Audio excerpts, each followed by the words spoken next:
Hello everyone, welcome to my YouTube channel. आज हम बात करेंगे कार्डियोवास्कुलर सिस्टम की, सीवीएस सिस्टम, यानी हार्ट से related cardiovascular system. MSN subject का टॉपिक है, एक मेडिकल सर्जिकल नर्सिंग का एक टॉपिक हो जाएगा कार्डियोवास्कुलर सिस्टम का हाइपरटेंशन, एचटीएन, हाइपरटेंशन। समझते हैं क्या होती है हाइपरटेंशन। हाइपरटेंशन को अपन क्या बोल सकते हैं, हाई ब्लड प्रेशर भी बोल सकते हैं। इसके अलावा हाइपरटेंशन होती क्या है, हाइपरटेंशन एक प्रकार का फोर्स होता है। कौन सा फोर्स, जो ब्लड के द्वारा लगाया जाता है, किसके against, wall of arteries as it flow through them. समझते हैं, जैसे ये कोई आर्टरी है, इसके अंदर ये ब्लड फ्लो कर रहा है,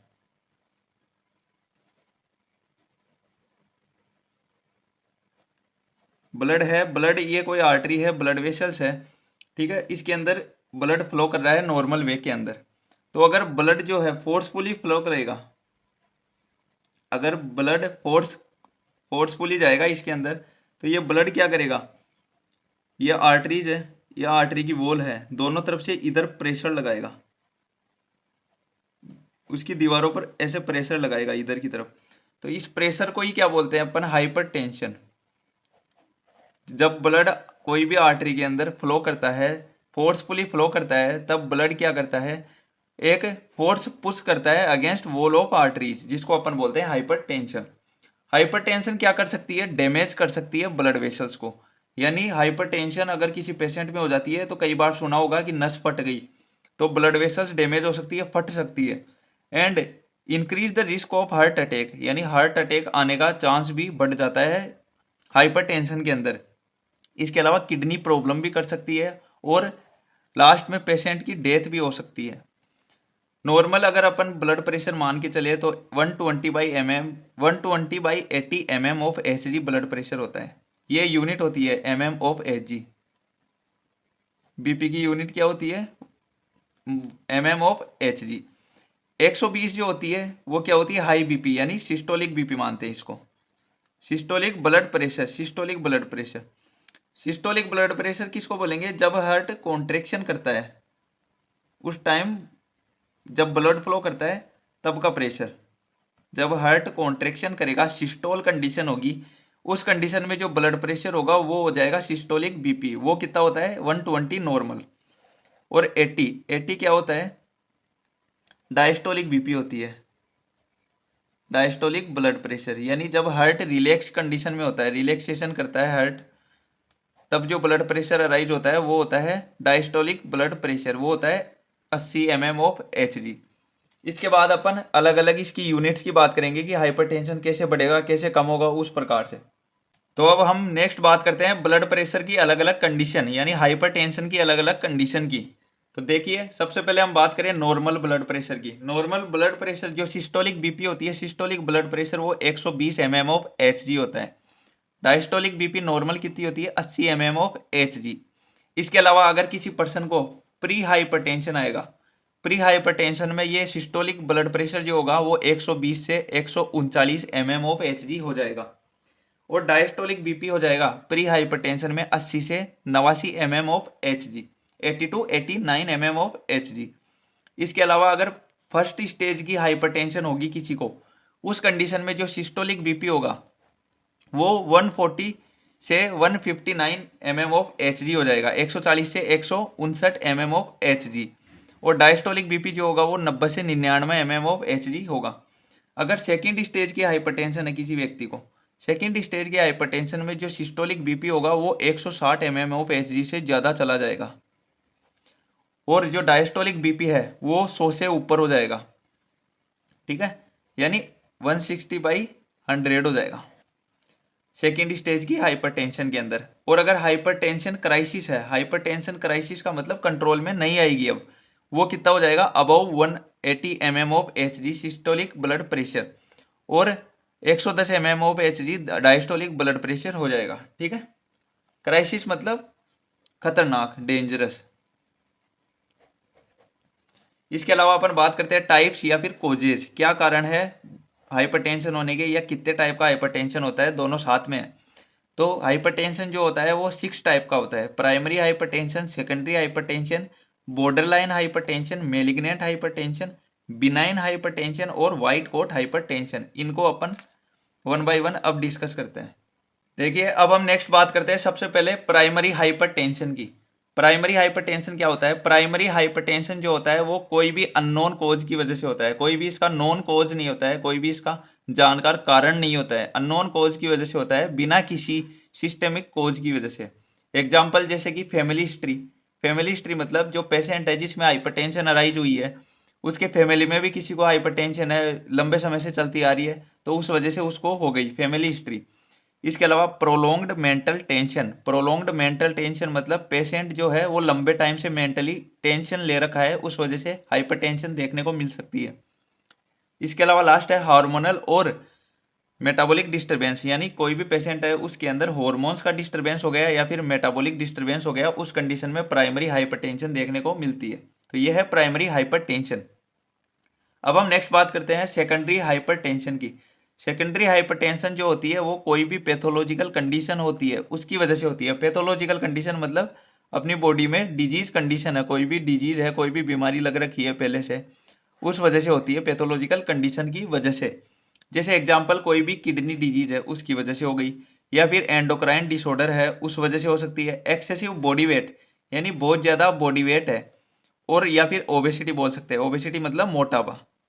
मोटे व्यक्ति जो होते हैं, मोटे लोग होते हैं, उनके अंदर बीपी ज़्यादा देखने को मिलता है, बीपी बढ़ा हुआ देखने को मिलता है, तो ओबेसिटी की वजह से भी हो सकती है सेकेंडरी हाइपरटेंशन। इसके अलावा एक्सेसिव सोडियम इंटेक, यानी अगर अपन ज़्यादा अमाउंट के अंदर सोडियम इंटेक कर जाते हैं, ज़्यादा अमाउंट में सोडियम ले खा जाते हैं, तो उस वजह से भी सेकेंडरी हाइपरटेंशन देखने को मिलती है। इसके अलावा स्मोकिंग, स्मोकिंग अगर कोई पर्सन करता है उसमें सेकेंडरी हाइपरटेंशन होना कन्फर्म है। अब हम नेक्स्ट बात करते हैं, थर्ड टाइप है हाइपरटेंशन का, border line hypertension. Border line hypertension क्या होती है?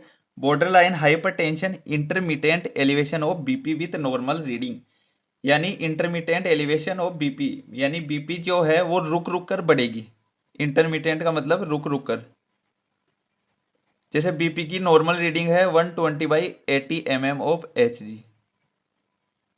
तो 120 से क्या होगी? रुक रुक कर बढ़ेगी। 129 हो गई, फिर 130 हुई, फिर रुक गई, फिर 140 एकदम से होगी, ऐसे रुक रुक कर बीपी बढ़ेगी। इसको बोलते हैं border line hypertension. Next type है इसका मेलिग्नेंट हाइपरटेंशन। मेलिग्नेंट हाइपरटेंशन जो होता है वो कॉम्प्लिकेटेड होती है, थोड़ी डेंजरस होती है, कॉम्प्लिकेशंस ज़्यादा होते हैं इसके अंदर। तो मेलिग्नेंट हाइपरटेंशन जो होता है वो क्या होता है? Syndrome of marked elevated BP, यानी बहुत ज़्यादा बीपी बढ़ी हुई देखने को मिलेगी, लगभग 140 से ऊपर देखने को मिलेगी मेलिग्नेंट में, और ये कॉम्प्लिकेटेड होती है। नेक्स्ट टाइप है बिनाइन हाइपरटेंशन। बिनाइन हाइपरटेंशन जो होती है वो थोड़ी कम कॉम्प्लिकेटेड होती है या फिर अनकॉम्प्लिकेटेड होती है, ज़्यादा डेंजरस नहीं होती है, लेकिन ये लॉन्ग ड्यूरेशन के लिए रहती है, लॉन्ग ड्यूरेशन तक बीपी ऐसे ही रहती है। और इसमें जो सीवियरिटी है, सीवियरिटी मतलब डेंजरस, इसकी जो सीवियरिटी है कि कितनी तेज जाएगी है, तो वो माइल्ड टू मॉडरेट रहती है। माइल्ड मतलब थोड़ी हल्की और मॉडरेट मतलब मीडियम, ठीक है।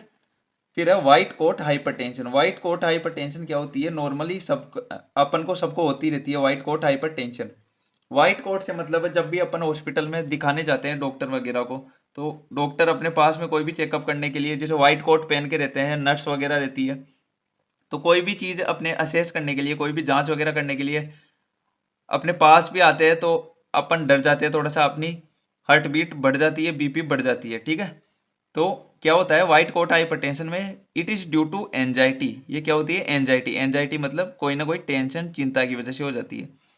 ओनली एट ए टाइम, ये केवल उसी टाइम पर होती है जब अपने मीजर मतलब चेक कर रहा हो, कोई भी डॉक्टर बीपी चेक कर रहा हो अपनी, या फिर कोई भी नर्स वगैरह है हॉस्पिटल या फिर क्लिनिक्स के अंदर, व्हाइट कोट पहने हुए रहते हैं, उनको देख के अपने पे कोई भी प्रोसीजर डन करते हैं, वो उस कंडीशन में अपने हार्ट बीट बढ़ जाती है, बीपी बढ़ जाती है, उसको बोलते हैं व्हाइट कोट हाइपरटेंशन। अब देखिए नेक्स्ट पैथोफिजियोलॉजी।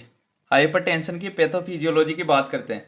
तो पैथोफिजियोलॉजी में फर्स्ट टाइप है इसका आर्टीरियल बेरो रिसेप्टर। आर्टीरियल बेरो रिसेप्टर क्या करते हैं?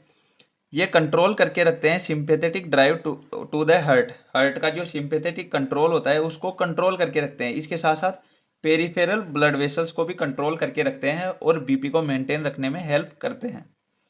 नेक्स्ट हो जाएगा regulation of body fluid volume. Body fluid volume का रेगुलेशन होगा तो क्या होगा, जैसे बॉडी का जो फ्लूइड है वो चेंज हो गया, बॉडी फ्लूइड चेंज हुआ, उसकी वजह से अफेक्ट हो गया अपना जो आर्टीरियल प्रेशर था वो अफेक्ट हो गया। तो आर्टीरियल प्रेशर अफेक्ट हो जाने की वजह से सोडियम और वाटर का जो ट्रांसपोर्ट था, सोडियम और वाटर का ट्रांसपोर्टेशन में एबनॉर्मलिटी आ गई। एबनॉर्मलिटी हो जाने की वजह से सोडियम और वाटर का इंक्रीज हो जाएगा ब्लड में सोडियम और वाटर का लेवल जो है वो इंक्रीज हो जाएगा। ये इंक्रीज होगा तो ब्लड का वॉल्यूम भी इंक्रीज हो जाएगा, ब्लड वॉल्यूम इंक्रीज होगा तो बीपी इंक्रीज हो जाएगी। अब हम नेक्स्ट बात करते हैं थर्ड पैथोफिजियोलॉजी की इसकी, कि इसमें रेनिन एंजियोटेंसिन सिस्टम आता है एक। रेनिन एंजियोटेंसिन सिस्टम भी क्या होता है, बीपी के लिए रेस्पॉन्सिबल होता है। इसके अंदर क्या होता है, जो एंजियोटेंसिन फर्स्ट होता है, एंजियोटेंसिन फर्स्ट, एंजियोटेंसिन सेकंड और एंजियोटेंसिन थर्ड के अंदर कन्वर्ट हो जाता है। एंजियोटेंसिन सेकंड और थर्ड में कन्वर्ट होगा तो जो एंजियोटेंसिन सेकंड है, एंजियोटेंसिन सेकंड क्या करवा देता है, नैरोविंग करवा देता है, नैरोविंग ऑफ ब्लड वेसल्स, और या फिर वेसोकॉन्स्ट्रिक्शन बोल सकते हैं। इसकी वजह से क्या होता है, वेसोकॉन्स्ट्रिक्शन होगा यानी नैरोविंग होगा तो बीपी इंक्रीज हो जाएगी। तो एंजियोटेंसिन फर्स्ट जो होगा वो एंजियोटेंसिन सेकंड और थर्ड में कन्वर्ट हो जाएगा। एंजियोटेंसिन सेकंड और थर्ड क्या करेंगे, सिंपैथेटिक नर्व सिस्टम की जो एक्टिविटी होती है उसको बढ़ा देंगे। सिंपैथेटिक नर्व सिस्टम की एक्टिविटी जैसे ही इंक्रीज होगी तो अपनी बॉडी में से सोडियम का जो एक्सक्रीशन, सोडियम का बाहर निकलना रुक जाएगा, उसको रोक देगा, इनहिबिट कर देगा। और सोडियम अगर बाहर नहीं निकल पाएगा तो अपने बॉडी में मतलब ब्लड प्रेशर इंक्रीज हो जाएगा, बीपी बढ़ जाएगी। तो ये थी पैथोफिजियोलॉजी। अब हम नेक्स्ट बात करते हैं हाइपरटेंशन के क्लिनिकल फीचर्स की। क्लिनिकल फीचर्स मतलब साइन एंड सिम्टम्स की। क्या साइन सिम्टम देखने को मिलेंगे जब हाइपरटेंशन होगा, तो फर्स्ट साइन सिम्टम हो जाएगा इसका मॉर्निंग ऑक्सीपिटल हेडेक, यानी सुबह सुबह जब अपन उठेंगे सो के मॉर्निंग के अंदर ऑक्सीपिटल हेडेक होगा। ऑक्सीपिटल हेडेक का मतलब जो अपना ऑक्सीपिटल लोब होता है पीछे की तरफ, अपना जो सिर होता है, हेड होता है, हेड में पीछे की तरफ, जस्ट पीछे की तरफ जहां से अपन टिका के सोते हैं उसको, तो ऑक्सीपिटल लोब यानी ऑक्सीपिटल पार्ट के अंदर हेडेक होगा, सुबह सुबह सिर दर्द होगा। जैसा कि आपको स्क्रीन पे डायग्राम दिख रहा होगा, तो ये जो ऑक्सीपिटल लोब है, ऑक्सीपिटल लोब के पीछे मतलब जो अपने स्किन है, अब हेड की स्किन है, ऑक्सीपिटल पार्ट हो गया ये पूरा का पूरा लोब के ऊपर का, उस पार्ट में दर्द होगा। इसके अलावा डिजीनेस, डिजीनेस का मतलब हो जाएगा चक्कर आना, डिजीनेस की कंडीशन देखने को मिलेगी। इसके अलावा प्रोटीन यूरिया मतलब elevated protein in urine, urine के साथ में प्रोटीन देखने को मिलेगा। नेक्स्ट हो जाएगा एपिस्टेक्सिस, एपिस्टेक्सिस का मतलब हो जाएगा नाक से खून आना, या फिर अपन जिसको बोलते हैं नक्सीर। जिस भी पेशेंट में बीपी बढ़ती है, हाइपरटेंशन होता है, उसमें एपिस्टेक्सिस हो सकता है, नाक से खून आ सकते हैं, नक्सीर आ सकती है। इसके अलावा रिंगिंग इन ईयर, रिंगिंग इन ईयर का मतलब कान बजना, रिंगिंग साउंड सुनाई देगा ईयर के अंदर। इसके अलावा फटीग, फटीग का मतलब होता है थकान, थकान महसूस करेगा बीपी वाला पेशेंट। और लास्ट हो जाएगा ब्लड विजन, ब्लड विजन मतलब धुंधला दिखाई देगा,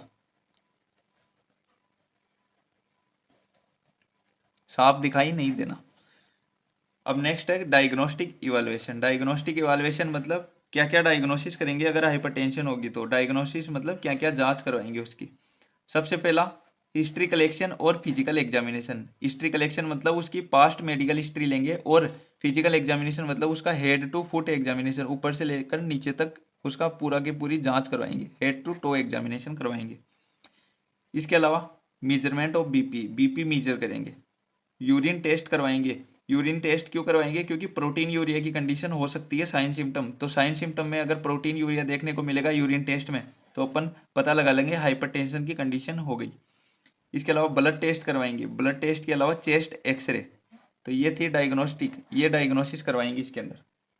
अब हम नेक्स्ट बात करते हैं मैनेजमेंट की। मैनेजमेंट मतलब क्या ट्रीटमेंट देंगे। तो सबसे पहला है इसका मेडिकल मैनेजमेंट, यानी दवाइयों में क्या क्या देंगे हाइपरटेंशन वाले पेशेंट को। मेडिकल मैनेजमेंट, मेडिकल मैनेजमेंट में बात करें तो सबसे फर्स्ट है बीटा ब्लॉकर। बीटा ब्लॉकर क्या काम करता है, बीटा ब्लॉकर स्टिमुलेशन को रोक देता है beta adrenergic receptor, beta adrenergic receptor के स्टिमुलेशन को रोक देता है।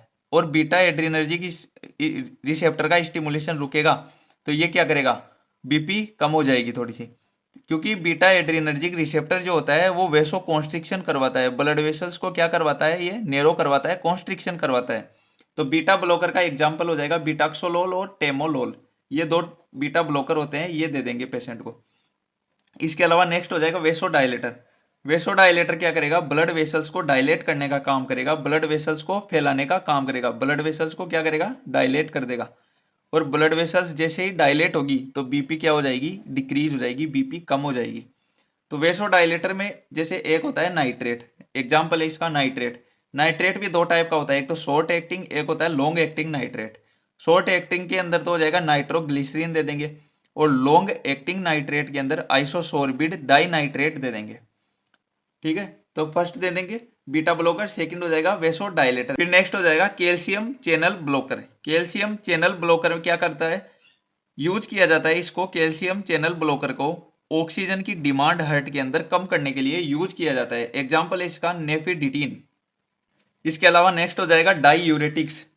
मेडिकल मैनेजमेंट में ही है डाईयूरेटिक्स। डाईयूरेटिक्स क्या काम करते हैं, यूरिन की फ्रीक्वेंसी को इंक्रीज कर देते हैं। यानी अपन डाईयूरेटिक्स जब किसी पेशेंट को देंगे तो बार बार यूरिन पास आउट करने के लिए पेशेंट जाएगा, यानी यूरिन की फ्रीक्वेंसी बढ़ जाएगी। एग्जाम्पल है डाईयूरेटिक्स का थाइजाइड। ठीक है, इसके अलावा हो जाएगा next last angiotensin converting enzyme inhibitor, यानी एंजियोटेंसिन जो फर्स्ट सेकंड थर्ड ये कन्वर्ट होते हैं, तो उनको जो एंजाइम होता है वो इनहिबिटर दे देंगे। क्योंकि एंजियोटेंसिन कन्वर्टिंग एंजाइम इनहिबिटर क्या काम करता है, इनहिबिट कर देगा, रोक देगा एंजियोटेंसिन फर्स्ट को सेकंड में कन्वर्ट होने से। फर्स्ट एंजियोटेंसिन फर्स्ट अगर सेकंड में कन्वर्ट ही नहीं होएगा, यहीं पे रुक जाएगा, तो वेसोकॉन्स्ट्रिक्शन नहीं होगा, वेसोकॉन्स्ट्रिक्शन नहीं होगा, जिससे बीपी क्या हो जाएगी, डिक्रीज हो जाएगी। तो एंजियोटेंसिन कन्वर्टिंग एंजाइम इनहिबिटर का एग्जांपल है केप्टोप्रीन। ठीक है, अब नेक्स्ट बात करते हैं अपन मेडिकल मैनेजमेंट के बाद में नर्सिंग मैनेजमेंट की, कि नर्सिंग मैनेजमेंट यानी नर्सिंग जो स्टाफ है वो किस चीज़ के लिए रेस्पॉन्सिबल है। तो सबसे फर्स्ट नर्सिंग मैनेजमेंट है इसका मॉनिटर बीपी रेगुलरली, यानी पेशेंट की time to time regularly BP monitor management, यानी बीपी मीजर करनी है, बीपी नापते रहना है। सेकंड है एडमिनिस्टर्ड मेडिकेशंस एज ऑर्डर्ड, यानी जैसे डॉक्टर ने ऑर्डर लिख रखा है, जैसे डॉक्टर ने उसकी पर्ची में मेडिकेशन देने के लिए लिख रखा है उस प्रकार से एडमिनिस्टर करेंगे। कोई इंजेक्शन होगा तो इंजेक्शन देंगे। ठीक है, इसके अलावा थर्ड है provide comfort to the patient, कि पेशेंट को कंफर्ट फील करवाने के लिए कंफर्ट देंगे, कंफर्टेबल पोजीशन देंगे। और पोजीशन में कौन सी पोजीशन देंगे, फोवलर पोजीशन। फोवलर पोजीशन मतलब पेशेंट इस कंडीशन में थोड़ा सा बेड का जो सिर की तरफ से जो हिस्सा है वो उठा देंगे। इसके अलावा हो जाएगा अवॉइड स्मोकिंग, यानी पेशेंट को बोलेंगे कि स्मोकिंग नहीं करनी है, अवॉइड करनी है स्मोकिंग। एंड एल्कोहल, एल्कोहल यानी दारू वगैरह नहीं पीनी है। और स्ट्रेस कंडीशन भी अवॉइड करनी है, स्ट्रेस नहीं लेनी है ज़्यादा। नेक्स्ट है इसके अलावा instruct the patient to exercise daily, patient को डेली एक्सरसाइज करने के लिए बोला जाएगा। और मॉर्निंग वॉक, यानी सुबह सुबह घूमे या फिर डेली एक्सरसाइज करे। और 6 लास्ट हो जाएगा फोवलर पोजीशन देना है अगर पेशेंट डिस्पनिया फील कर रहा है। डिस्पनिया का मतलब डिफिकल्टी इन ब्रीथिंग, अगर उसको सांस लेने में दिक्कत है तो उसको फोवलर पोजीशन दे देंगे, यानी पेशेंट को इस कंडीशन में बैठा देंगे।